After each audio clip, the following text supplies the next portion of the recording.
नाशिक सह्याद्रीच्या कुशीत वसावलेलं सुंदर आणि ऐतिहासिक शहर. जूनचा तिसरा आठवडा सुरू असल्याने पावसाळ्याची चाहूल लागली होती.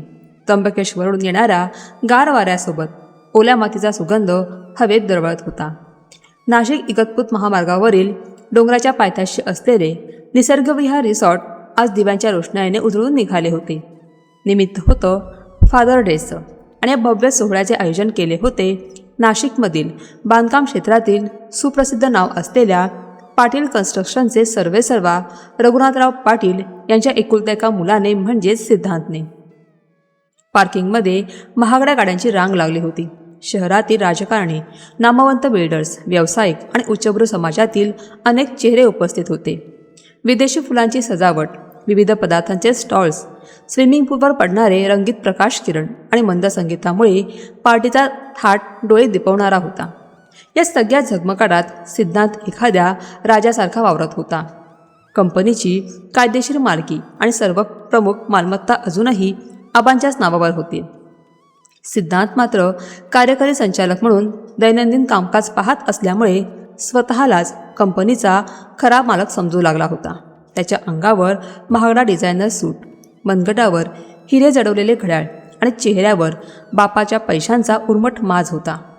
हातात मद्याचा ग्लास घेऊन तो पाहुण्यांमध्ये गर्वाने वावरत होता. त्याच्या शेजारी भरजरी साडी आणि हिऱ्यांचा हार घातलेली नेहा दिमाग खात उभी होती. हे सगळं अरेंजमेंट कसं वाटलं? मी स्वतः लक्ष देऊन डिझाईन करून घेतलंय. पाटील कन्स्ट्रक्शनला आता मला एका वेगळ्याच उंचीवर न्यायचं आहे. जुने दिवस गेले आता फक्त मॉडर्न विजन चालतं, असं सिद्धांत अत्यंत अभिमानाने आणि स्वतःची पाठ थोपटत शहरातील इतर बिल्डरना सांगत होता. नेहाही त्याला दुजोरा देत मध्येच म्हणत होती, अगदी खरं आहे. सिद्धांतच्या आयडियाज खूप ॲडव्हान्स आहेत. He is the real boss नाव.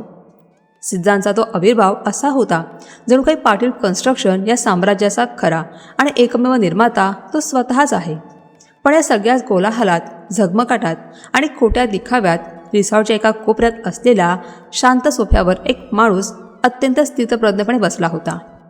अंगावर एकदम साधा पण कडक इस्त्रीचा पांढरा शुभ्र शर्ट आणि पॅन्ट, डोळ्यांवर जाड भिंगाचा चष्मा आणि चेहऱ्यावर एक अथांग शांतता.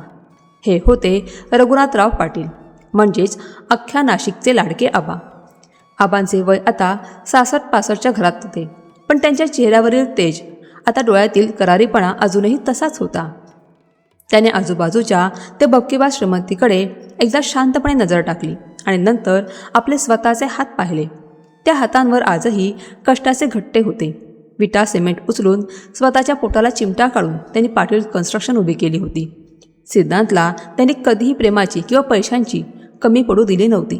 पण आज तोच पैसा मुलाच्या डोक्यात गेल्याचे दुःख त्यांना आतून पोखरत होते. पार्टी रंगात आली होती. पाहुण्यांच्या गप्पांचे फड रंगले होते. वेटर लोकांचे हातातले ट्रे अत्यंत वेगाने इकडून तिकडे फिरत होते. अचानक वातावरणातील तो मंद संगीताचा आवाज थांबला. स्टेजवरील माईकचा आवाज घुमला. सिद्धांत स्वतः स्टेजवर जाऊन उभा राहिला होता. त्याच्या हातात अजूनही मद्याचा ग्लास होता आणि चेहऱ्यावर तोच उर्मट अहंकार. सगळे पाहुणे शांत झाले आणि कुतूहलाने सिद्धांतकडे पाहू लागले. सर्वांना वाटले की फादर्स डे निमित्त मुलगा आपल्या वडिलांचे भरभरून कौतुक करेल. लेडीज अँड जेंटलमॅन, सिद्धांतने माईकमध्ये बोलायला सुरुवात केली. त्याचा आवाज थोडा जड झाला होता. आज फादर्स डे आहे आणि त्यानिमित्ताने मी ही एक ग्रँड पार्टी आयोजित केली आहे. अर्थात पाटील कन्स्ट्रक्शनच्या आजच्या यशाचं आणि माझ्या नवीन प्रोजेक्टचं सेलिब्रेशनही यातच आलं. आबांनी मान वर केली आणि ते अत्यंत प्रेमाने आपल्या मुलाकडे पाहू लागले. पण सिद्धांतच्या डोक्यात आणि शब्दात काहीतरी वेगळेच विष शिजत होते. सिद्धांत पुढे म्हणाला, व्यवसाय करणं, बिझनेस चालवणं हे सोपं नसतं. त्याला एक नवीन विचार लागतो, एक नवीन विजन लागतं. जुन्या काळात लोकांनी विटा रचून घरे बांधली असतील, पण आजच्या जगात काचेच्या स्कायस्क्रॅपर इमारती लागतात. काही महिन्यांपूर्वी सिद्धांतने मोठे कर्ज काढून अतिजोखमीचा प्रकल्प सुरू करण्याचा प्रस्ताव ठेवला होता. ग्राहक आणि कामगारांचं नुकसान होऊ शकतं म्हणून आबांनी तो प्रस्ताव थांबवला होता. पण सिद्धांतने तो सावधपणा नसून स्वतःच्या प्रगतीला घातलेला अडथळा मानला होता. आजच्या काळात वेगाला महत्त्व आहे. सिद्धांतची जीभ मद्याच्या नशेत आणि अहंकाराच्या धुंदीत थोडी घसरत होती. पाहुण्यांमध्ये कुजबूज सुरू झाली. नेहा मात्र गालातल्या गालात हसत अत्यंत कौतुकाने नवऱ्याकडे पाहत होती, जणू काही तो एखादं मोठं युद्धच जिंकत आहे. सिद्धांतने थेट आबांकडे बोट दाखवले आणि त्याचा आवाज अचानक कर्कश झाला. माझे वडील रघुनाथराव पाटील, त्यांनी कंपनी सुरू केली हे खरं आहे, पण आज जर पाटील कन्स्ट्रक्शन एका ठराविक मर्यादेपलीकडे जाऊन नॅशनल लेवलवर जाऊ शकली नसेल तर त्याला कारण त्यांचे ते जुनाट विचार आहेत. लोक म्हणतात आबा लेजंड आहेत, पण जुन्या गोष्टी फक्त म्युझियममध्येच चांगल्या वाटतात, बिझनेसमध्ये नाही. वातावरणात एक अत्यंत अस्वस्थ करणारी नकोशी शांतता पसरू लागली. उपस्थित असलेले शहरातील जुने आणि अनुभवी लोक एकमेकांकडे आश्चर्याने पाहू लागले. आबांच्या चेहऱ्यावरील भाव मात्र बदलले नाहीत, ते तसे शांत बसून होते. पण सिद्धांत थांबायला तयार नव्हता. त्याचा अहंकार आता शिगेला पोहोचला होता. त्याने माईक आणखी जवळ घेतला आणि अत्यंत उर्मटपणे भर पार्टीत शहरातील सर्व बड्या लोकांसमोर तो ओरडून म्हणाला, तुमच्या या जुन्याट विचारांमुळे माझी प्रगती थांबले आबा. सतत हे करू नको ते करू नको ही तुमची जी कटकट असते ना, तिने माझा श्वास गुदमरतोय. खरं सांगू, तुम्ही जर माझे बाप नसते तर आज मी यापेक्षा खूप मोठा माणूस असतो. आणि अचानक संपूर्ण पार्टीत सुन्न करणारी शांतता पसरली. सह्याद्रीच्या वाऱ्याची सळसळ हे ऐकू येईल इतकी शांतता पसरली. पाहुणे आणि वेटर जागी स्तब्ध झाले. नेहाच्याही चेहऱ्यावरील हास्य गायब झाले. सर्वांच्या नजरा आबांकडे वळल्या. कडक शिस्तीचे आबा आता भडकतील असे प्रत्येकाला वाटत होते, पण तसे काहीच झाले नाही. आबा शांत होते, अत्यंत शांत. पण ती शांतता वादळापूर्वीची नव्हती, तर ती एका बापाच्या कायमच्या तुटलेल्या काळजाची आणि संपलेल्या विश्वासाची शांतता होती. आबांनी आपला चष्मा काढला, रुमालाने आपले डोळ्या पुसल्यासारखे केले आणि पुन्हा चष्मा लावला. त्यांच्या चेहऱ्यावर ना राग होता, ना संताप, ना चिडचिड. होती ती फक्त एक भयंकर विरक्ती आणि अलिप्तता. ते अत्यंत संथपणे एखाद्या राजासारखे आपल्या जागेवरून उठले. त्यांनी आपल्या पांढऱ्या शर्टाची बटणे नीट केली. त्यांच्या व्यक्तिमत्वात एक असा करारीपणा आणि दबदबा होता की त्यांच्या वाटेत उभे असलेले पाहुणे आपोआप 2 पावले मागे सरकले आणि त्यांनी आबांना वाट करून दिली. आबा स्टेजच्या दिशेने किंवा सिद्धांच्या दिशेने न जाता थेट पार्किंगच्या दिशेने चालायला लागले. कुणाचीही त्यांच्याशी बोलण्याची किंवा त्यांना थांबवण्याची हिंमत झाली नाही. सिद्धांत मंचावरून हे पाहत होता. त्याला वाटले आबा काहीतरी बोलतील, ओरडतील, पण आबांनी एकदाही चुकूनही मागे वळून पाहिले नाही. ते पार्किंगमध्ये पोहोचले. तिथे उभ्या असलेल्या त्यांच्या स्वतःच्या मालकीच्या एका अत्यंत अलिशान लांब काळ्या रंगाच्या सेडान गाडीजवळ ते गेले. त्यांच्या ड्रायव्हरने घाईघाईने धावत येऊन मागचे दार उघडले, पण आबांनी त्याला हातानेच थांबवले. तू थांब इथेच, असे पुटपुटत त्यांनी स्वतः ड्रायव्हिंग सीटचे दार उघडले आणि ते आत बसले. गाडीचे इंजिन सुरू झाले आणि आबांची काळी गाडी धुक्यात दिसेनाशी झाली. मागे सुन्न करणारी शांतता आणि स्टेजवर उभा सिद्धांत उरला होता.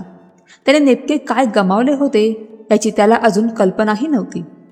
आबा गाडी चालवत होते, पण ते त्यांच्या नेहमीच्या बंगल्याकडे घरी जात नव्हते. त्यांच्या डोक्यात एका अत्यंत भयंकर आणि कठोर निर्णयाने जन्म घेतला होता. असा निर्णय जो काही तासातच सिद्धांच्या पायाखालची जमीन कायमची सरकवणार होता. धुक्यात हरवलेला नाशिक इगतपुरीचा तो ओला रस्ता आणि त्या गर्द काळोखातून सावधपणे पुढे सरकणारी आबांची ती लांब काळी गाडी. गाडीच्या आत एक गुदमरून टाकणारी भयान शांतता होती, जी फक्त काचेवर फिरणाऱ्या वायपरच्या खचखच आवाजाने मोडली जात होती. आबांचे हात स्टिअरिंग व्हीलवर इतके घट्ट रोवलेले होते की त्यांच्या हातांच्या शिरा स्पष्ट दिसत होत्या. त्यांच्या डोळ्यांतून पाणी वाहत होते, पण त्यांच्या आतला बाप मात्र आज हमसून हमसून रडत होता. डॅशबोर्डवर पडलेल्या मंद प्रकाशामुळे त्यांच्या चेहऱ्यावरील सुरकुत्या अधिकच गडद वाटत होत्या. त्या प्रत्येक सुरकुतीत आयुष्यभराचा संघर्ष दडला होता, पण आज त्या संघर्षाची किंमत स्वतःच्या मुलाने नाकारली होती. आबांना सिद्धांतचे बालपण आठवले. तुटलेल्या चपलात सिमेंटच्या गोण्या वाहून अर्धी भाकरी खाऊन त्यांनी त्याच्या शिक्षणासाठी पैसे जमवले होते. फी भरण्यासाठी सावकाराचा अपमान सहन केला आणि तापात रात्रभर त्याच्या उशाशी बसले.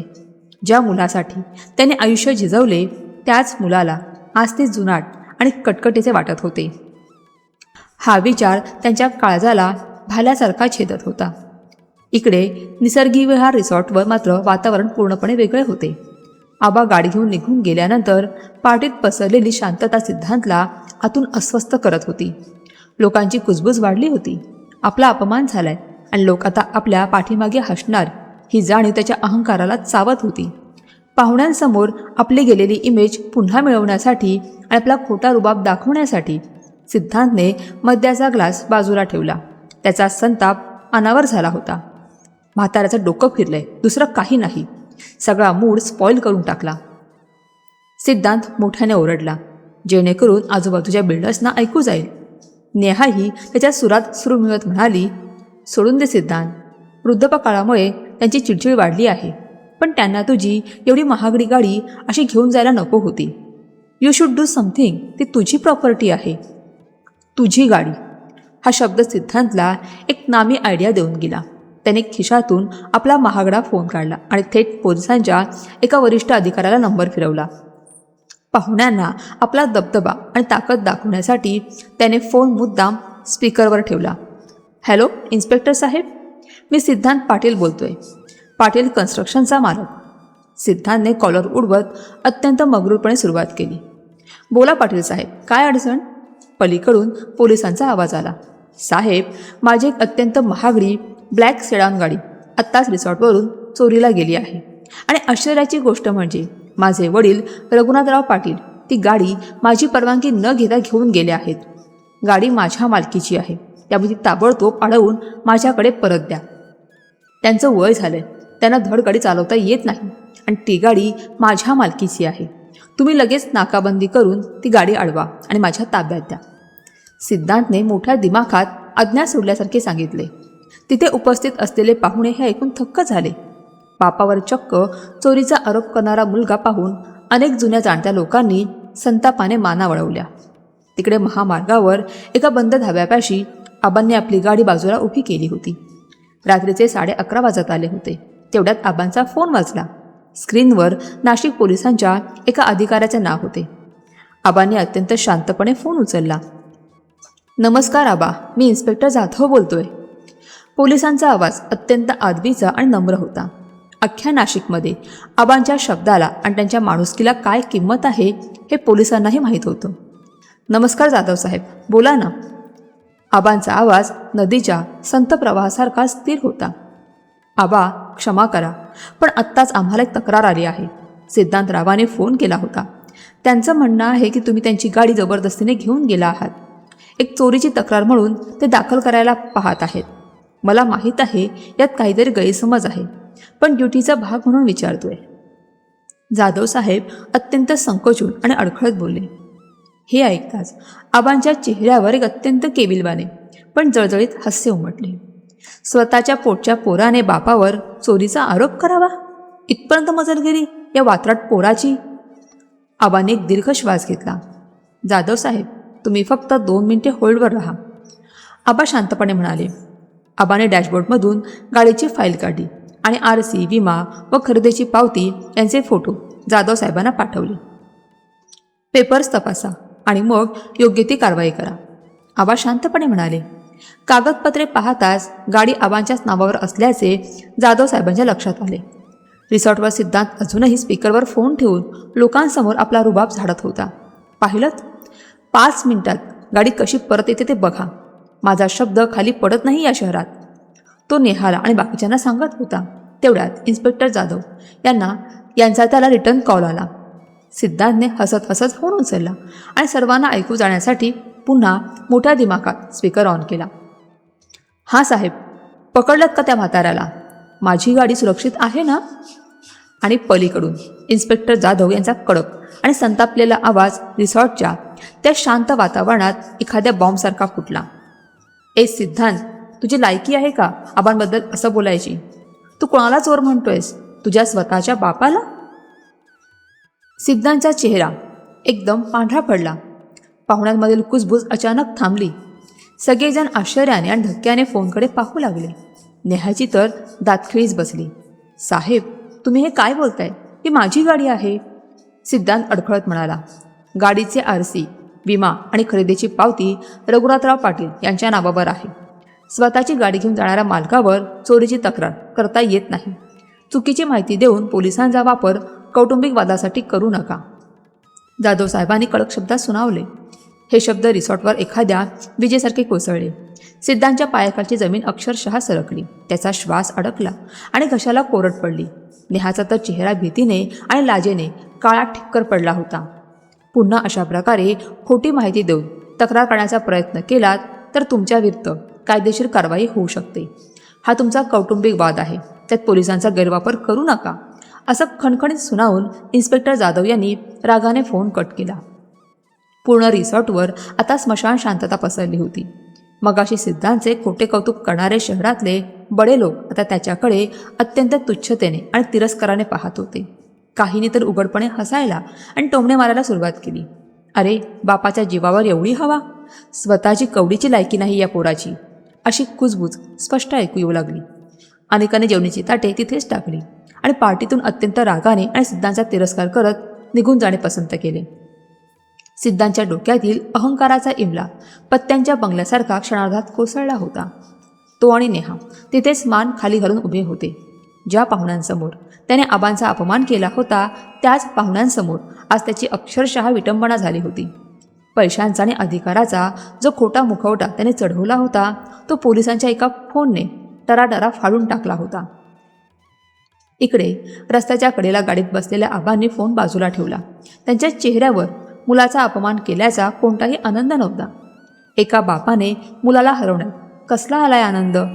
पण आज त्यांनी ठरवले होते फक्त एक धडा शिकवून थांबायचे नाही, तर या नासक्या मुळावर कायमचा घाव घालायचा.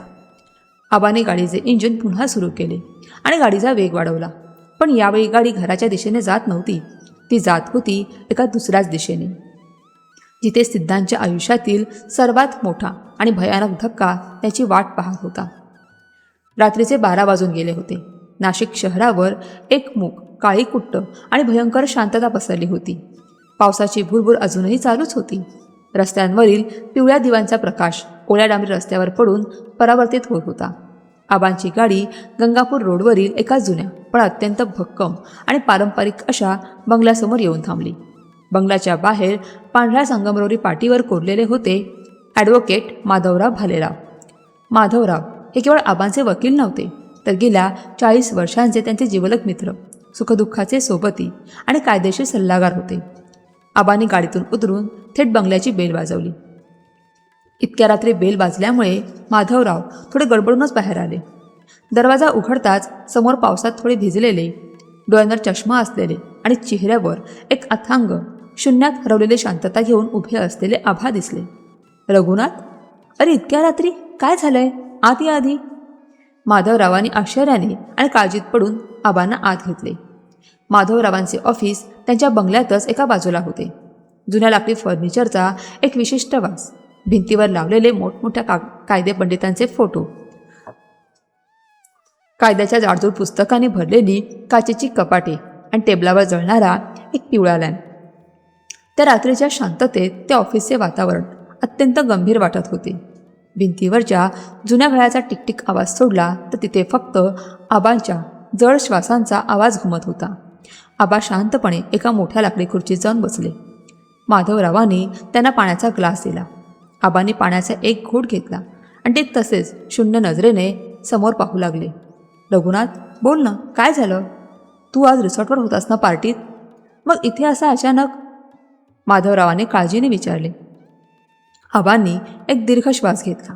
त्यांच्या चेहऱ्यावरील सुरकुत्या अधिकच ताणल्या गेल्या. माधवराव, पार्टी संपली.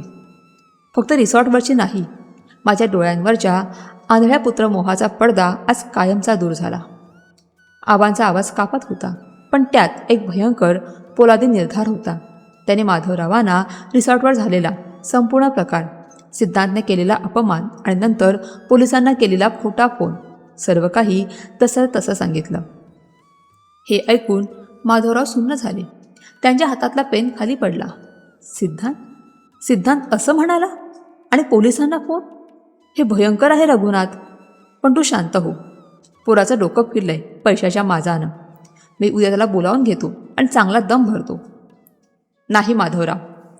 आबांनी अचानक हात उंचावून माधवरावांना थांबवले. त्यांच्या डोळ्यात आता पाणी नव्हते. तिथे एक जळजळीत सत्य उभे होते. त्याला दम भरण्याची वेळ आता निघून गेली.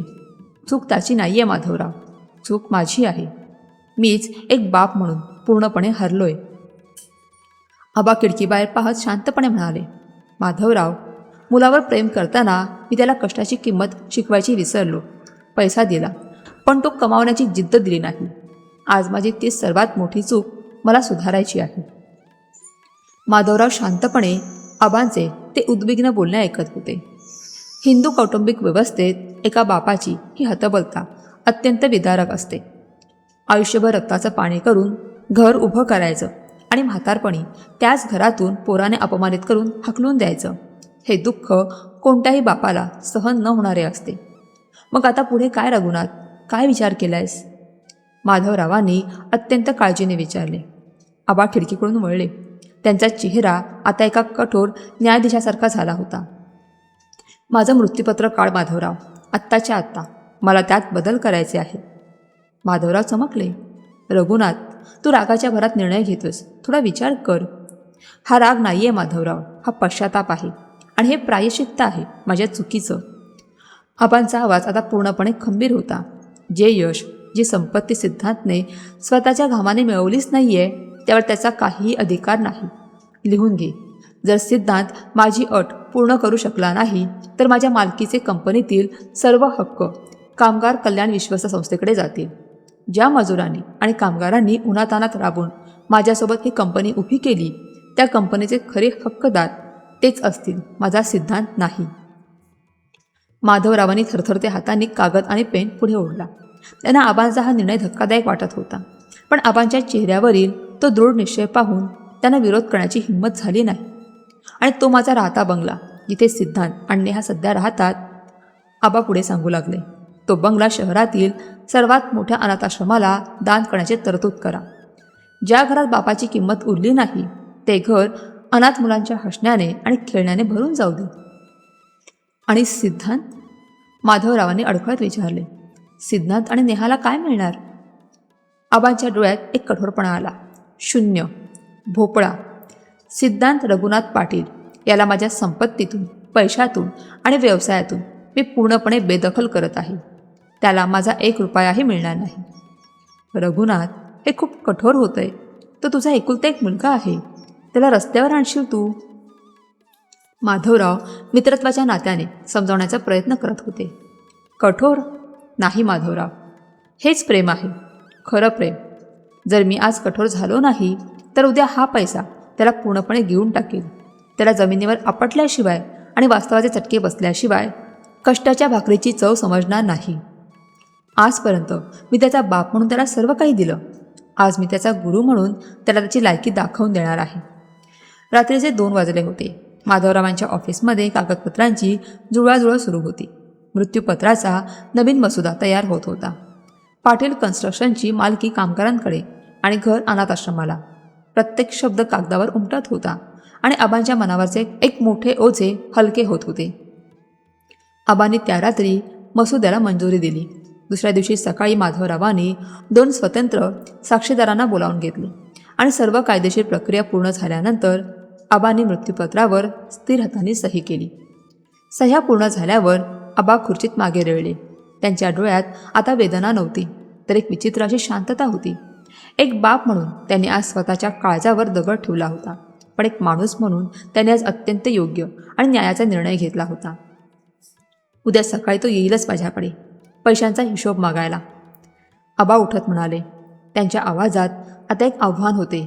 उद्या त्याला पाहू दे की ज्या बापाला तो संपलेला समजतोय, त्या बापाच्या मनगटात आणि निर्णयात अजून किती ताकद शिल्लक आहे. बाहेर पावसाचा जोर वाढला होता. आबांनी माधवरावांचा निरोप घेतला आणि ते पुन्हा त्या काळोख्यात आपल्या गाडीकडे चालत गेले. उद्याची सकाळ सिद्धांच्या आयुष्यात असा एक भूकंप घेऊन येणार होती, ज्याची त्याने स्वप्नातही कल्पना केली नव्हती. सकाळचे 9 वाजले होते. काल रात्रीच्या मुसळधार पावसानंतर नाशिकची हवा अजूनही गारच होती. आकाश थोडं निरभ्र झालं होतं आणि कोवळे ऊन अंगणात सांडले होते. आबा त्यांच्या जुन्या, प्रशस्त आणि पारंपरिक वाड्यासारख्या बंगल्याच्या बैठकीच्या खोलीत अत्यंत शांतपणे बसले होते.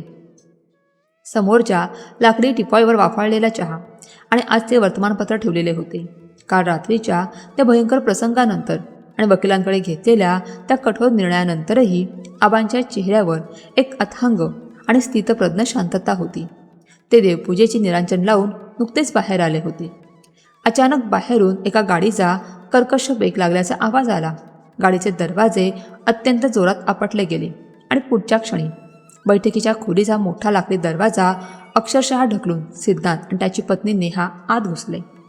त्यांच्या चेहऱ्यावर काल रात्रीचा अपमानाचा संताप, रात्रभर न झोपल्याची चिडचिड आणि एक प्रकारचा उद्दामपणा स्पष्ट दिसत होता. सिद्धांतचे डोळे रागाने लाल झाले होते. काय नाटक लावलं हे सगळं आबा? घरात पाऊल ठेवत्या क्षणी सिद्धांत अत्यंत कर्कश आवाजात ओरडला. त्याचा आवाज अख्ख्या घरात घुमला. पोलिसांना फोन करून मला भिकारी ठरवत तुम्ही लोकांसमोर माझी इज्जत काढली अख्ख्या नाशिकमध्ये. काल रात्री तुम्ही जे काही केलं ना त्याचा तमाशा झाला शहरात. सगळे लोक आमच्या पाठीमागे हसत होते. सिद्धांत रागाने थैथयाट करत होता. नेहाही त्याच्या सुरात सूर मिळवत पदर सावरत म्हणाली, आणि नाहीतर काय, केवढा इन्सल्ट. आम्ही काय रस्त्यावरची माणसं आहोत का अशी वागणूक द्यायला? आबा, तुम्ही आमच्या स्टेटसचा तरी विचार करायचा. शहरातल्या एवढ्या मोठ्या लोकांसमोर तुम्ही सिद्धांतला खोटारडं पाडलं. We are business class people. आमची एक इमेज आहे. आबाने अत्यंत शांतपणे आपल्या हातातील वर्तमानपत्र घडी करून बाजूला ठेवले. त्याने चष्म्याच्या काचा रुमालाने पुसल्या. चष्मा पुन्हा डोळ्यांवर लावला आणि ते सिद्धांतकडे रोखून पाहू लागले. त्यांच्या चेहऱ्यावर ना राग होता ना भीती. इमेज? आबांचा आवाज संथ पण अत्यंत धारदार होता.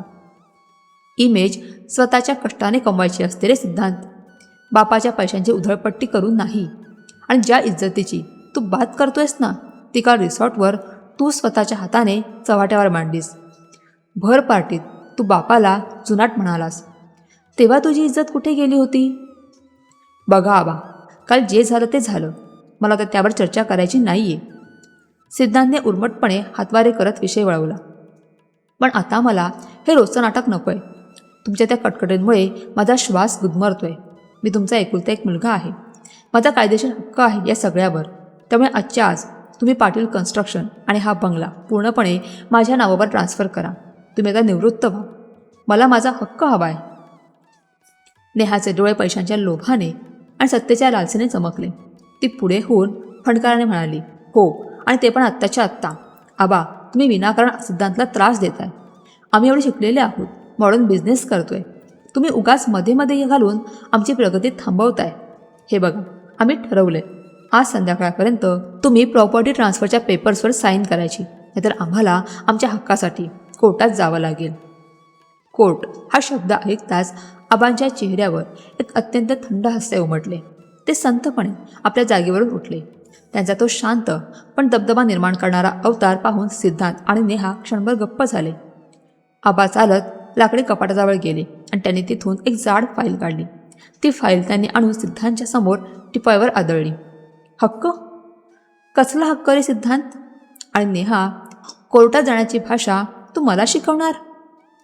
आबांचा आवाज आता एखाद्या खऱ्या गुरूंसारखा अत्यंत वजनदार आणि कठोर झाला होता. तू मगाशी काय म्हणाला सिद्धांत? तुझा कायदेशीर हक्क आहे या संपत्तीवर. बरं, मग हे वाच. सिद्धांतने थरथरत्या हाताने फाईल उघडली. त्यावर ठळक अक्षरात लिहिले होते, मृत्यूपत्र. तो वाचू लागला. जसजसा तो ओळी वाचत पुढे जात होता तसतसा त्याच्या चेहऱ्याचा रंग उडत होता. डोळे विस्फारले गेले आणि हाताची थरथर वाढली. त्याच्या पायाखालची जमीन अक्षरशः सरकली होती. हे हे काय आहे आबा? सिद्धांतचा आवाज आता घशातच अडकत होता. पाटील कन्स्ट्रक्शनची संपूर्ण मालकी कामगार ट्रस्टच्या नावावर, आणि हा बंगला शहरातल्या अनाथ आश्रमाला दान, आणि मला शून्य, एक रुपयाही नाही. काय? नेहाने जवळजवळ किंचाळतच ती फाईल सिद्धांतच्या हातातून खिचून घेतली. असं कसं होऊ शकतं? दिस इज इल्लिगल. तुम्ही स्वतःच्या मुलाला असं प्रॉपर्टीतून बेदखल कसं करू शकता? वेळ लागले का तुम्हाला? आमची लाईफस्टाईल कशी मेंटेन होणार मग? नेहा, आवाज खाली. आबांचा कडाडणारा आवाज एखाद्या विजेसारखा घरात घुमला. नेहा भीतीने 2 पावले मागे सरकली. माझ्या घरात उभी राहून मला कायद्याची भाषा शिकवू नकोस. जी संपत्ती मी उन्हातानात स्वतःचं रक्त आटवून घाम गाळून कमावले ती कोणाला द्यायची आणि कोणाला नाही. हा माझा आणि फक्त माझा अधिकार आहे. आणि हो, वेड मला कालपर्यंत लागलं होतं, पुत्रमोहाचं वेळ. पण काल रात्री तुझ्या नवऱ्याने माझ्या डोळ्यात झणझणीत अंजण घातलं. आता माझे डोळे उघडलेत. सिद्धांतला आता रडायलाच येत होतं. त्याचा अहंकार आणि भीती एकत्र मिसळून बाहेर येत होती. आबा, तुम्ही असं नाही करू शकत. मी तुमचा मुलगा आहे. मी काय रस्त्यावर भीक मागू का? लोक काय म्हणतील मला? तुम्ही माझा इगो हर्ट करण्यासाठी हे सगळं करताय ना? मला नीचा दाखवायचं आहे ना? तुला नीचा दाखवून या बापाला काय मिळणार आहे रे सिद्धांत? आबांचा आवाज आता थोडा कातर पण तितकाच खंबीर झाला. अरे, बापाच्या घामावर आणि कमाईवर हक्क सांगणं सोपं असतं, पण स्वतःच्या मनगटावर 1 रुपया कमावणं किती अवघड असतं हे तुला अजून माहितीच नाहीये. तू म्हणतोस ना, मी बाप नसतो तर तू मोठा झाला असतास.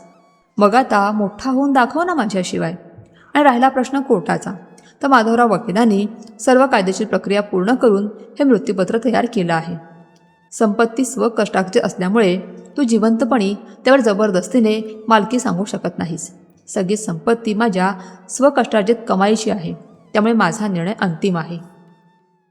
सिद्धांत हताश होऊन सोफ्यावर कोसळला. नेहाला घाम फुटला होता. त्यांना त्यांचे आलिशान आयुष्य आता डोळ्यांसमोरून निसटताना दिसत होते. पण आबा थोडे पुढे वाकले आणि त्यांनी सिद्धांतच्या डोळ्यात थेट डोळे घातले. मी तुझा बाप आहे आणि बाप कधीच मुलाचं वाईट चिंतत नाही. आजपर्यंत मी तुला संपत्ती दिली, पण जगण्याची अक्कल दिली नाही. आज मी तुला एक संधी देतोय. संधी हा एक शब्द ऐकताच सिद्धांत आणि नेहाने आशेने मान वर केली. कसली संधी? सिद्धांतने अडखळत विचारले. तुला पाटील कन्स्ट्रक्शन हवे ना? हा बंगला, ही सगळी संपत्ती हवे ना? तर मग माझी एक अट आहे. आबांचा प्रत्येक शब्द आता मोजून मापून आणि एखाद्या हातोड्यासारखा त्यांच्या मेंदूवर घाव घालत होता. इथून पुढे बरोबर 2 वर्षे, 24 महिने. या 2 वर्षात तू माझ्या कोणत्याही मदतीशिवाय माझ्या संपत्तीचा 1ही रुपया न वापरता आणि सर्वात महत्त्वाचं रघुनाथराव पाटील या नावाचा आणि माझ्या ओळखीचा कुठेही वापर न करता स्वतःच्या हिमतीवर शून्यातून 15 लाख रुपये कमावून दाखवायचे. इमानदारीने, स्वतःच्या घामाने. जर तू हे 2 वर्षात करून दाखवलंस तरच तू या गादीचा खरा वारसदार होशील. त्यानंतर तुझी पात्रता पाहून योग्य कायदेशीर प्रक्रियेद्वारे तुला कंपनीची जबाबदारी आणि वारसा हक्क देईन. आबा क्षणभर थांबले. वातावरणातील तणाव शिगेला पोहोचला होता. ऐकणाऱ्याच्या अंगावर काटा येईल असा एक भयंकर कडकपणा आबांच्या चेहऱ्यावर होता. पण जर तू हे करू शकला नाहीस, जर तू अपयशी ठरलास, तर माझ्या मृत्यूपत्रातील तरतुदीनुसार कंपनीतील माझे सर्व हक्क कामगार कल्याण विश्वस्त संस्थेकडे जातील आणि या संपत्तीवर तुझा कोणताही वारसा हक्क राहणार नाही. बोल, आहे का हिंमत स्वतःच्या मनगटावर काहीतरी करून दाखवायची, की अजूनही तुला फक्त बापाच्या आधारावरच उभं राहता येतं? हा शब्द सिद्धार्थच्या वळमी लागला. त्याचा अहंकार पुन्हा एकदा डिवसला गेला. तो संतापाने थरथरत उभा राहिला. तुम्हाला वाटतंय ना मी तुमच्याशिवाय शून्य आहे? तुम्हाला वाटतंय ना की मी काहीच करू शकत नाही? ठीक आहे, मला तुमची ही अट मान्य आहे. मी कमावून दाखवेन 15 लाख, आणि ते पण माझ्या स्वतःच्या हिमतीवर. आणि ज्या दिवशी मी ते पैसे घेऊन येईन ना, त्या दिवशी तुम्हाला माझ्यासमोर मान खाली घालावे लागेल. सिद्धार्थने खिशातून त्याच्या महागड्या गाडीची चावी काढली आणि रागाने टिपॉयवर भिरकावली.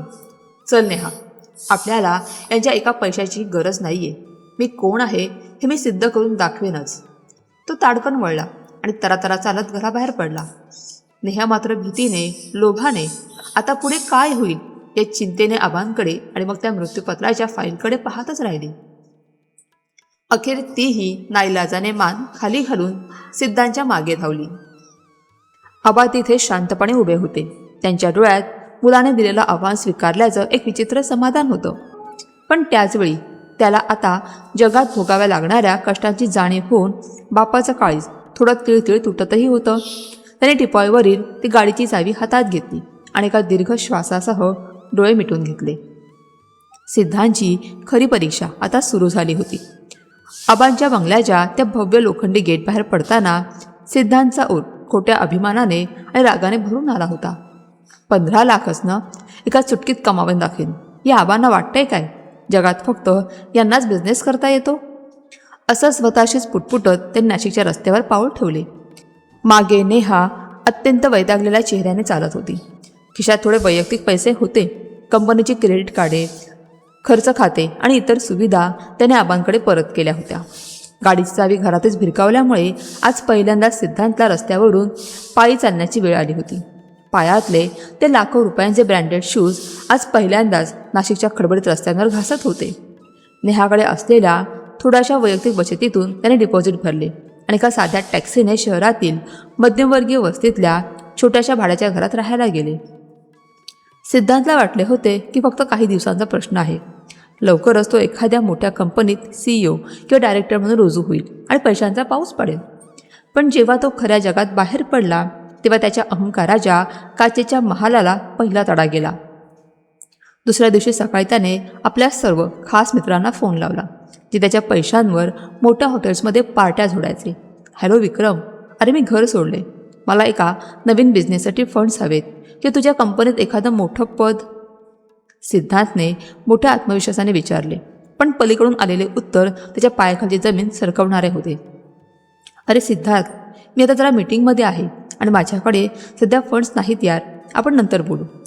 एकामागून एक सगळ्या मित्रांनी त्याला ओळख दाखवायला नकार दिला. ज्या मित्रांच्या जीवावर तो हवेत उडत होता ते मित्र सिद्धांत नावाच्या माणसाचे नसून पाटील कन्स्ट्रक्शनच्या मालकाच्या पोराचे होते. हे भयंकर वास्तव त्याच्या डोळ्यात झणझणीत अंजन घालत होते. मित्रांनी पाठ फिरवल्यानंतर सिद्धांतने नोकरीसाठी शहरातील मोठ्या बिल्डर्स आणि कंपन्यांच्या ऑफिसचे उंबरडे झिजवायला सुरुवात केली. पण तिथेही त्याला वास्तवाचे भयंकर चटके बसले. AC केबिनमध्ये बसून बापाच्या जीवावर कामगारांना ऑर्डर्स देणाऱ्या सिद्धार्थकडे स्वतःचे असे कोणतेही स्किल्स नव्हते. एका मुलाखतीत HR मॅनेजरने त्याला थेट विचारले, मिस्टर सिद्धांत, तुमच्या CVमध्ये अनुभव खूप दिसतोय, पण आत्तापर्यंत तुम्ही स्वतःच्या हिमतीवर कुणाच्याही मदतीशिवाय कोणती साईट डिझाईन केली आहे? तुमचं स्वतःचं कर्तृत्व काय? जेव्हा सिद्धांतने आबांचे नाव न वापरण्याची अट पाळली तेव्हा त्या HR मॅनेजरने त्याला स्पष्ट सांगितले, सॉरी, पण फक्त साहेबांचा मुलगा असणं हे नोकरीचं क्वालिफिकेशन नसतं. आम्हाला प्रॅक्टिकल काम करणारा माणूस हवा आहे. एकेकाळी संपूर्ण शहरावर हुकूमत गाजवणारा सिद्धांत आता एका नोकरीसाठी दारोदार भटकत होता आणि प्रत्येक दरवाजा त्याच्या तोंडावर बंद होत होता. 15 दिवस उलटून गेले. खिशातले पैसे संपत आले होते. क्रेडिट कार्डचे बिल भरायलाही पैसे नव्हते. घरातली परिस्थिती तर आणखीनच भयानक झाली होती. ACची आणि नोकरांची सवय असलेली नेहा त्या छोट्याशा पंखेच्या हवेवर चालणाऱ्या घरात अक्षरशः तडफडत होती. काय अवस्था करून ठेवलीस तू सिद्धांत माझी? नेहा एके दिवशी रागाने किंचाळली. माझ्या मैत्रिणी मला विचारतात मी कुठे गायब झाले. माझ्याकडे साडे धुवायला बाई नाही, जेवण बनवायला कोणी नाही. मी आज त्या भिकाऱ्यासारख्या घरात नाही राहू शकत. त्या म्हाताऱ्याची माफी माग आणि चल परत त्या बंगल्यात. गप्प बस नेहा, मी आबांची माफी मरण आलो तरी मागणार नाही. सिद्धांत हताश होऊन ओरडला, पण आतून तो पूर्णपणे तुटला होता. त्याचा तो उर्मटपणा, तो अहंकार आता राखेसारखा उडून गेला होता. मानसिक खच आणि हतबलता काय असते हे तो आता अनुभवत होता. रात्री तो जमिनीवर झोपायचा, त्या डोळ्यातून पाणी यायचे. त्याला आता आबांचे ते शब्द आठवत होते, बापाच्या घामावर हक्क सांगणं सोपं असतं, स्वतःच्या मनगटावर 1 रुपया कमावणं खूप अवघड असतं. पैशांची नशा उतरली होती आणि भुकेची जाणीव तीव्र होत होती. अट पूर्ण करण्यासाठी 2 वर्षांचा वेळ होता, पण आज पोटाची खळगी भरण्यासाठी काहीतरी करणे भाग होते. अखेर त्याचा अहंकार पूर्णपणे संपला. गरिबी आणि भुकेने त्याला जमिनीवर आणून आपटले. एके दिवशी सकाळी तो नाशिकच्या बाहेर चालू असलेल्या एका अत्यंत सामान्य आणि धुळीने माखलेल्या बांधकाम साईटवर गेला. तिथे कोणतेही मोठे ऑफिस नव्हते, फक्त एक पत्र्याची शेड होती. तिथे बसलेल्या ठेकेदारासमोर सिद्धांत जाऊन उभा राहिला. मला नोकरी हवी, कोणतंही काम द्या, पण काम द्या. सिद्धांतचा आवाज आता मगरूर नव्हता, तर त्यात एक लाचारी आणि गरज होती. ठेकेदाराने त्याला वरपासून खालपर्यंत पाहिले. त्याचे ते ब्रँडेड पण मळके कपडे बघून तो हसला. बाबूराव, हे साहेबांचं काम नाही आहे. इथे साईट सुपरवायझरची जागा रिकामी आहे, पण उन्हात उभं राहावं लागेल, सिमेंटची धूळ खावी लागेल, मजुरांकडून काम करून घ्यावं लागेल. महिना 15,000 रुपये पगार मिळेल. जमेल का हे कष्ट? सिद्धांतने फक्त मान हलवली. जमेल. आणि दुसऱ्या दिवसापासून सिद्धांतच्या आयुष्यातील तो अत्यंत खडतर प्रवास सुरू झाला. सकाळी 8 वाजता तो साईटवर पोचायचा. जूनच्या उत्तरार्धातील दमट उकाडा आणि अधूनमधून पडणाऱ्या पावसामुळे त्याच्या शरीराची अक्षरशः लाहीलाही होत होती.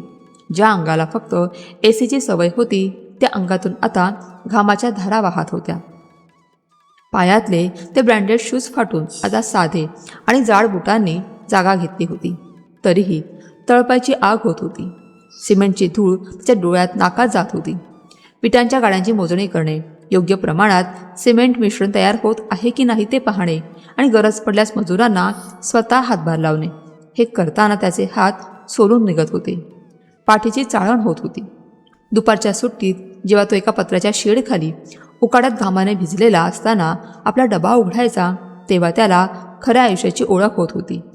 एके दिवशी त्याच्या डब्यात काहीच नव्हते तेव्हा एका गरीब मजुराने अत्यंत प्रेमाने स्वतःच्या डब्यातली अर्धी भाकरी आणि ठेचा सिद्धांतला दिला. त्या सुका भाकरीचा घास जेव्हा सिद्धांतच्या घशाखाली गेला तेव्हा त्याच्या डोळ्यांतून घळाघळा अश्रू वाहू लागले. त्याला आबा आठवले. आबांनीही हेच ऊन खाल्लं होतं, हेच सिमेंट ओढलं होतं. याच उन्हात स्वतःच्या रक्ताचं पाणी करून त्यांनी माझ्यासाठी तो महाल बांधला आणि मी त्यांना जुनाट म्हणालो.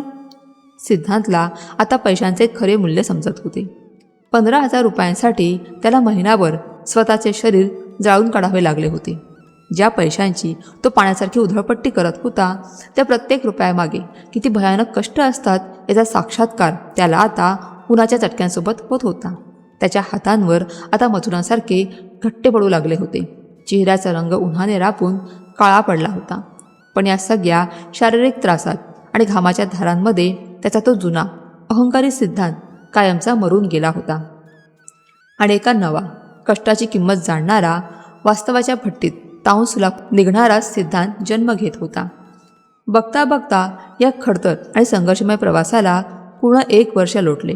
6 महिन्यात कामातील प्रामाणिकपणामुळे सिद्धांतला वरिष्ठ सुपरवायझरची जबाबदारी आणि वाढीव पगार मिळाला. सुट्टीच्या दिवशी तो लहान घरांची अंदाजपत्रके, मोजमाप आणि साईट नियोजनाची कामे करू लागला. पुढील वर्षात त्याने अनुभवी अभियंत्यांच्या मार्गदर्शनाखाली 2 लहान प्रकल्पांचे व्यवस्थापन केले. मिळालेल्या प्रत्येक मानधनाची नोंद ठेवून त्याने करही भरला. नेहाचा पगार घरखर्चासाठी वापरला जात होता, तर सिद्धांतचे अतिरिक्त उत्पन्न हे शक्य तितके बचतीत टाकत होते.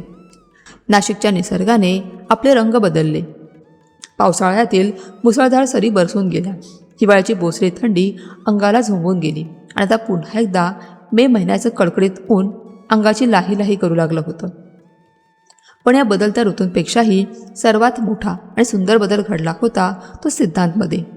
वास्तवाच्या भट्टीत तावून सुलाखून निघाल्यामुळे त्याच्यातला तो खोटा, मगरूर आणि पैशांचा माज असलेला सिद्धांत आता कायमचा जळून खाक झाला होता. सिद्धांत आता कामगारांमध्ये मिसळून त्यांच्यासोबत जेवायचा, त्यांच्या सुखदुःखात सहभागी होताना कष्टाची आणि माणुसकीची खरी किंमत त्याला समजू लागली होती. या काळात फक्त सिद्धांतच नाही तर नेहा देखील पूर्णपणे बदलली होती. त्या बदलाची सुरुवात एका रात्री झाली. दिवसभर उन्हात काम करून आलेल्या सिद्धांतच्या तळहातांवर खोल जखमा झाल्या होत्या आणि औषध घेतानाही तो दुसऱ्या दिवसाच्या कामाचा हिशोब पाहत बसला होता. त्याचे रक्ताळलेले हात पाहून नेहाला पहिल्यांदाच जाणवलं की ती आजवर ज्या पैशांची उधळपट्टी करत होती त्या प्रत्येक रुपयामागे कुणाचा तरी असा घाम आणि वेदना असतात. त्या रात्री तिने स्वतःच्या पूर्वीच्या वागण्याबद्दल सिद्धांतची माफी मागितली आणि संसाराची जबाबदारी त्याच्यासोबत उचलण्याचा निर्णय घेतला. सुरुवातीचे काही महिने गरिबीला शिव्या देणारी, चिडचिड करणारी आणि सतत तक्रारी करणारी नेहा जेव्हा नवऱ्याला रोज रात्री थकून भागून अंगाला माती फासून आणि रक्ताचं पाणी करून घरी येताना पाहायची तेव्हा तिचंही मन आतून हिलावून जायचं. नवऱ्याचे ते सोललेले आणि जखमी हात पाहून तिच्या डोळ्यात पाणी यायचं. तिने आपला तो खोटा बडेजाव, किटीपार्ट्या आणि डिझायनर साड्यांचा मोह कायमचा बाजूला ठेवला. सिद्धांतला हातभार लावण्यासाठी आणि संसाराचा गाडा ओढण्यासाठी तिने स्वतः एका छोट्या शाळेत शिक्षकीची नोकरी पत्करली. ज्या हातांना फक्त महागडे परफ्यूम आणि नेलपेंट लावायची सवय होती ते हात आता सकाळी लवकर उठून नवऱ्यासाठी स्वतःच्या हाताने प्रेमाने डबा बनवू लागले होते. पैशांची उधळपट्टी पूर्णपणे थांबली होती. महिन्याचा पगार आल्यावर ते दोघेही त्यातला 1 रुपया अत्यंत काळजीपूर्वक मोजून खर्च करायचे. किराणा दुकानात सुट्टे पैसे मोजताना नेहाला तर लाज वाटत नव्हती, तर पैशांची किंमत समजत होती. आबांनी दिलेली 15 लाखांची अट पूर्ण करण्यासाठी ते दोघेही पोटाला चिमटा काढून पैसा साठवत होते. या गरिबीने आणि आलेल्या संकटाने त्या दोघांमधलं नवरा बायकोचं नातं अधिक घट्ट, पारदर्शक आणि खरं बनवलं होतं. इकडे आबा त्या मोठ्या बंगल्यात एकटे राहत होते. वरून ते कठोर दिसत असले तरी आतून मुलासाठी त्यांचं काळीज तुटत होतं. ते अनेकदा लांबून सिद्धांतला कष्ट करताना पाहायचे. मुलाची मेहनत पाहून त्यांना अभिमान वाटायचा. पण त्याला खंबीर बनवण्यासाठी स्वतःच्या भावना आवरून ते शांतपणे परत निघून जायचे. असाच एक दिवस दुपारची वेळ होती. कडकडीत ऊन डोक्यावर आग ओकत होतं. साईटवर काम जोरात सुरू होतं. तिथे कामाला असलेला एक वृद्ध मजूर, ज्याला सगळे रामूकाका म्हणायचे, तो विटांचा भारा डोक्यावर घेऊन चालत असताना अचानक चक्कर येऊन खाली पडला. त्याचा तोल गेला आणि तो बेशुद्ध झाला. सिद्धांतने लांबून हे पाहिलं आणि त्याने हातातलं काम सोडून लगेच काकांकडे धाव घेतली. रामूकाकांना उचलून त्याने झाडाच्या सावलीत झोपवले. स्वतःच्या पाण्याची बाटली आणून त्याने अत्यंत प्रेमाने काकांच्या चेहऱ्यावर पाणी मारले. थोड्या वेळाने रामूकाका शुद्धीवर आले, पण त्यांना भयंकर अशक्तपणा आला होता. शुद्धीवर येताच रामूकाका अचानक ढसाढसा रडू लागले. सिद्धांतने अत्यंत काळजीने आणि पोटतिडकीने विचारलं, काय झालं काका? तब्येत ठीक नाही आहे का? रडताय का तुम्ही? चला आपण दवाखान्यात जाऊया. रामूकाका रडत रडत थरथरणारे हात जोडत म्हणाले, दवाखान्याला पैसे कुठून आणू साहेब? घरात म्हातारी आजारी पडून आहे, तिला औषध न्यायचं आहे. नातीच्या शाळेची फी भरायची. आज काम नाही केलं तर ठेकेदार मजुरी कापेल आणि घरात चूल पेटणार नाही. पोटाची खळगी भरण्यासाठी हे म्हातारं हाड या उन्हात राबवावंच लागतंय बघा. पण आता शरीराने साथ सोडली आहे. गरिबाची ती विदारक अवस्था आणि ते हतबल अश्रू पाहून सिद्धांच्या काळजात चर्र झालं. त्याला एक भयंकर जाणीव झाली. त्याला आठवलं की 1 वर्षापूर्वी तो एका परदेशी परफ्यूमच्या बाटलीवर 5 ते 10 हजार रुपये एकाच सेकंदात उडवायचा आणि आज या म्हाताऱ्या माणसाचा जीव त्या 5-10 हजारांसाठी असा तडफडत होता. तो तर फक्त आबांची अट पूर्ण करण्यासाठी आणि संपत्ती मिळवण्यासाठी कष्ट करत होता. पण या रामूकाकांसारखी मजूर तर जन्मभर फक्त 2 वेळच्या भाकरीसाठी असा जीव घेण्याचा संघर्ष करत असतात. पैशांचं, गरिबीचं आणि कष्टाचं हे विदारक सत्य सिद्धांतला आतून हादरवून गेलं. सिद्धांतने क्षणभरही विचार केला नाही. 15 लाखांच्या उद्दिष्टासाठी साठवलेल्या पैशांपैकी 5,000 रुपये त्याने तातडीने आपल्या खिशातून काढले आणि रामूकाकांच्या थरथरत्या हातात ठेवले. काका, आज तुम्ही काम करू नका. हे पैसे घ्या आणि आधी काकूंना दवाखान्यात घेऊन जा. पोरीची फी भरा. ठेकेदाराकडून मजुरी मी कापू देणार नाही. तो हिशोब मी बघून घेईन. आणि हे पैसे परत करण्याची अजिबात घाई करू नका. आपण सगळे माणसंच आहोत. आपणच एकमेकांच्या कामी येणार ना. सिद्धांत अत्यंत प्रेमाने आणि माणुसकीने म्हणाला. ते पैसे हातात पडताच रामूकाकांना जणू देवदूत म्हटल्यासारखे वाटले. त्यांनी रडत रडत सिद्धांतचे पाय पकडण्याचा प्रयत्न केला, पण सिद्धांतने त्यांना खाली वाकून उचलले आणि स्वतःच्या गळ्याशी लावले. असं करू नका काका, तुम्ही माझ्या वडिलांच्या वयाचे आहेत. सिद्धांत सद्गीत होऊन म्हणाला. हे सगळं दृश्य साईटपासून थोड्या अंतरावर उभ्या असलेल्या एका काळ्या गाडीतून आबा शांतपणे पाहत होते. आज आबांच्या डोळ्यातील अश्रू दुःखाचे किंवा हतबलतेचे नव्हते, तर ते एका अथांग आनंदाचे, समाधानाचे आणि एका बापाच्या अभिमानाचे होते. ज्या मुलाला कालपर्यंत फक्त पैशांचा आणि स्वतःच्या खोट्या इमेजचा माज होता, तोच मुलगा आज एका गरीब मजुराला माणुसकीने मिठी मारत होता. स्वतःच्या कष्टाच्या आणि रक्ताच्या कमाईतून तो एका गरजवंतांचे अश्रू पुसत होता. बाळा, तू आज फक्त पैसे नाही कमावलेस, तर माणूस म्हणून खूप मोठी श्रीमंती कमावली आहेस. आबा स्वतःशीच अत्यंत समाधानाने आणि सुप्तमनाने पुटपुटले. त्यांचा तो कठोर निर्णय आज खऱ्या अर्थाने सार्थकी लागला होता. आज त्यांना खात्री पटली होती की त्यांचा सिद्धांत आता केवळ संपत्तीचा वारसदार राहिला नव्हता, तर तो एका खऱ्या अर्थाने माणूस झाला होता. आबाने गाडीची काच वर केली आणि अत्यंत शांत, तृप्त मनाने ते गाडी घेऊन तिथून निघून गेले. आता फक्त एका शेवटच्या क्षणाची आणि त्या 15 लाखांच्या अटीची वाट पाहणे बाकी होते. संघर्ष, कष्ट आणि आत्मपरिवर्तनाच्या त्या प्रवासात 2 वर्ष कधी संपली हे कुणालाच कळले नाही. आज बरोबर नाशिकवर पावसाच्या काळ्यागोट्या ढगांनी गर्दी केली होती, पण आजचा दिवस एका वेगळ्याच प्रकाशानं उजळून निघणार होता. आज पुन्हा एकदा फादर्स डे उजाडला होता. 2 वर्षांपूर्वी याच दिवशी रिसॉर्टवर तो भयंकर प्रसंग घडला होता. आज आबा त्यांच्या त्या भव्य आणि जुन्या वाड्यासारख्या बंगल्याच्या ओटीवर एका जुन्या आरामखुर्चीत एकटेच बसले होते. देवघरातील दिव्याचा मंद प्रकाश आणि तुळशी वृंदावनाजवळ जळणाऱ्या अगरबत्तीचा सुगंध संपूर्ण घरात दरवळत होता. हिंदू संस्कृतीचा तो पवित्र आणि शांत गाभारा आज एका बापाच्या एकाकीपणाने थोडा उदास वाटत होता. आबांचे डोळे गेटकडे लागले होते. 2 वर्षांची ती कडक अट आज संपत होती. माझा सिद्धांत येईल का? तो जिंकला असेल की परिस्थितीसमोर हरला असेल की अहंकारात अजूनही दूर असेल? या विचारांनी आबांच्या काळजाची धाकधूक वाढली होती. तेवढ्यात बंगल्याच्या लोखंडी गेट बाहेर एका जुन्या सेकंड हँड दुचाकीचा फटफट असा आवाज आला. आबाने चष्मा सावरत पुढे पाहिलं. गेट उघडून 2 व्यक्ती हळूहळू आत आल्या. ते सिद्धांत आणि त्याची पत्नी नेहा होती. आबांच्या डोळ्यांवर विश्वास बसेना. 2 वर्षांपूर्वी लाखो रुपयांचा डिझायनर सूट घालणारा सिद्धांत आज एका अत्यंत साध्या सुती शर्ट आणि पॅन्टमध्ये आला होता. पायात साधी चप्पल होती. नेहाच्या अंगावर कोणतीही भरजरी साडी किंवा हिऱ्यांचे दागिने नव्हते. तिने एक साधी पण अत्यंत सोज्वळ सुती साडी नेसली होती. गळ्यात फक्त काळ्या मण्याचं मंगळसूत्र आणि कपाळावर एक ठसठशीत कुंकू होतं. खऱ्या अर्थाने एका महाराष्ट्रीयन संस्कारी सुनेचं रूप तिच्यात दिसत होतं. त्या दोघांच्याही चेहऱ्यावर उन्हाचे चटके खाल्ल्याचा रापलेला रंग होता. पण त्याच चेहऱ्यावर एक असा विलक्षण तेज, समाधान आणि आत्मविश्वास होता जो जगातल्या कोणत्याही पैशाने विकत घेता येत नाही. सिद्धांत हळूहळू पावलं टाकत ओटीवर आला. आबा आपल्या जागेवरून उठून उभे राहिले. त्यांच्यात काही सेकंद एकमूक पण हजारो भावनांनी भरलेला संवाद झाला. बाप आणि लेक एकमेकांच्या डोळ्यात पाहत होते. पुढच्या क्षणी सिद्धांतच्या डोळ्यांतून अश्रूंचा बांध फुटला आणि तो धावत जाऊन थेट आबांच्या पायांवर कोसळला. त्याने आबांचे पाय घट्ट पकडले आणि तो लहान मुलासारखा हमसून हमसून रडू लागला. नेहा देखील डोक्यावर पदर घेऊन अत्यंत नम्रपणे आबांच्या पाया पडली आणि तिच्याही डोळ्यातून पश्चातापाचे अश्रू वाहू लागले. आबा, मी या घराला कधी घर मानलंच नाही, फक्त संपत्ती आणि प्रतिष्ठेचं साधन मानलं. संकटातच मला नात्यांची खरी किंमत समजली. माझ्या प्रत्येक चुकीसाठी मला माफ करा. ती हुंदकी देत म्हणाली. आबा, मला माफ करा आबा.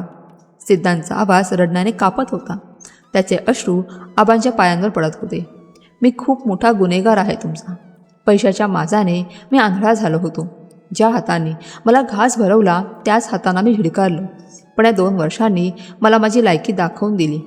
उन्हाचे चटके खाताना आणि घामाच्या धारा वाहताना मला समजलं की तुम्ही माझ्यासाठी काय भोगलं होतं. कष्टाची भाकरी काय असते आणि बापाचं काळीज काय असतं हे मला आता खऱ्या अर्थाने समजलंय आबा. माझा अहंकार त्या सिमेंटच्या धुळीत कायमचा मिसळून गेलाय. सिद्धांतने थरथरत्या हातांनी आपल्या शर्टच्या खिशातून एक छोटासा कागद काढला. तो 15 लाख रुपयांचा चेक होता. त्याने तो चेक आबांच्या हातात ठेवला. हे बघा आबा, 15 लाख रुपये. तुमच्या कोणत्याही मदतीशिवाय रघुनाथराव पाटील या नावाचा कुठेही वापर न करता स्वतःच्या घामाने आणि प्रामाणिक कामातून मी हे पैसे कमावलेत. या संघर्षात नेहाने संसाराची संपूर्ण जबाबदारी सांभाळून मला साथ दिली. प्रत्येक रुपया प्रामाणिकपणे कमावून त्याचा हिशोब ठेवला आहे. तुमची अट मी पूर्ण केली आबा. पण आता मला तुमची संपत्ती नको, ती मोठी कंपनी नको. मला फक्त माझा बाप परत हवा आहे.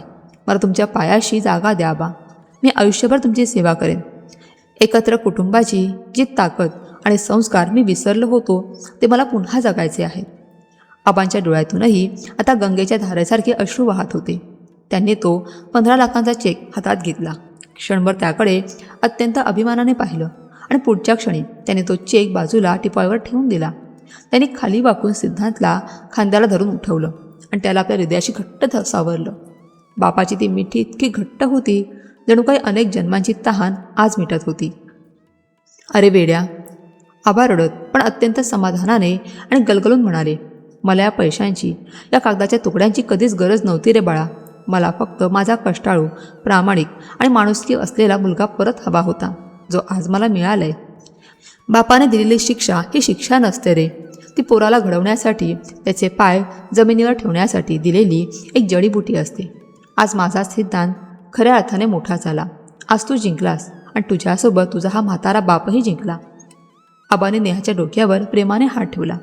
नेहा पोरी, आज तू खऱ्या अर्थाने या घराची लक्ष्मी शोभून दिसत आहेस. संकटात नवऱ्याची सावली बनून राहिलीस. कठीण काळात संसाराचा गाडा ओढलास. आपल्या हिंदू धर्मात पतिव्रता आणि कुटुंब सांभाळणारी स्त्री सर्वोच्च मानली गेली. ते तू सिद्ध केलंस.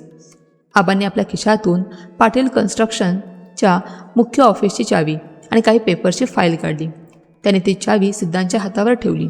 घे सिद्धांत, आजपासून कंपनीच्या कामकाजात तू माझ्यासोबत जबाबदारीने सहभागी होशील. योग्य कायदेशीर प्रक्रिया पूर्ण करून मी तुला माझा वारस घोषित करेन, कारण आता ही जबाबदारी सांभाळण्याची ताकद, अक्कल आणि माणुसकी तुझ्यात आली आहे. जा आणि त्या साहेबाच्या खुर्चीत अभिमानाने बस. मला आता निवृत्ती घेऊ दे. पण सिद्धार्थने ती चावी हातात घेतली आणि अत्यंत नम्रपणे पण ठामपणे मान हलवली. नाही आबा, मी कंपनीत नक्की जाईन, पण थेट बॉसच्या AC केबिनमध्ये आणि त्या खुर्चीत बसून नाही. मी अगदी खालच्या लेवलवरून एका सामान्य सुपरवायझर म्हणून काम सुरू करेन. त्या मजुरांसोबत, त्या कामगारांसोबत त्यांच्यातला एक होऊन उन्हात काम करेन, कारण खऱ्या अर्थाने कंपनी ते लोक चालवतात. ज्या दिवशी मला वाटेल की मी सर्व कामगारांची मने जिंकली आहेत आणि तुमच्या त्या खुर्चीच्या लायकीचा झालोय, तेव्हाच मी तिथे बसेन. तोपर्यंत मला तुमच्या हाताखाली आणि त्या श्रमिकांसोबत एक कामगार म्हणून राहायचं आहे. मुलाचे हे शब्द ऐकून आबांचे ऊर अभिमानाने भरून आले. त्यांच्या आयुष्याचं सार्थक झालं होतं. त्यांनी दोन्ही हात जोडून वर आभाळाकडे पाहिले. त्यांचे डोळे तृप्त झाले होते. लक्षात ठेव बाळा, आबा अत्यंत शांत, गंभीर आणि एका ऋषीसारख्या आवाजात म्हणाले, वारशाने मिळालेली संपत्ती माणसाला श्रीमंत बनवते, पण स्वतःच्या घामाने कमावलेला 1 रुपया त्याला नम्रता आणि माणुसकी शिकवतो. पैसा आज असतो, उद्या नसतो. संस्कार मात्र पिढ्यानपिढ्या टिकतात. आज तू केवळ या संपत्तीचा वारस नाहीस, तर ती योग्य रीतीने सांभाळण्या इतका मोठा माणूस झाला आहेस. बाहेर पाऊस पूर्णपणे थांबला होता. ढगांच्या आडून सूर्याची अत्यंत कोवळी आणि सोनेरी किरणं आबांच्या त्या अंगणात सांडली होती. आज पाटील घराण्याला खऱ्या अर्थाने त्यांचा खरा वारसदार मिळाला होता. एका खोट्या अहंकाराचा कायमचा अंत झाला होता आणि कष्टाच्या, माणुसकीच्या आणि भारतीय कौटुंबिक मूल्यांच्या एका अत्यंत सुंदर पर्वाची सुरुवात झाली होती. एका बापाने अत्यंत कठोर होऊन आपल्या काळजावर दगड ठेवून आपल्या मुलाला नव्याने जन्म दिला होता. धन्यवाद.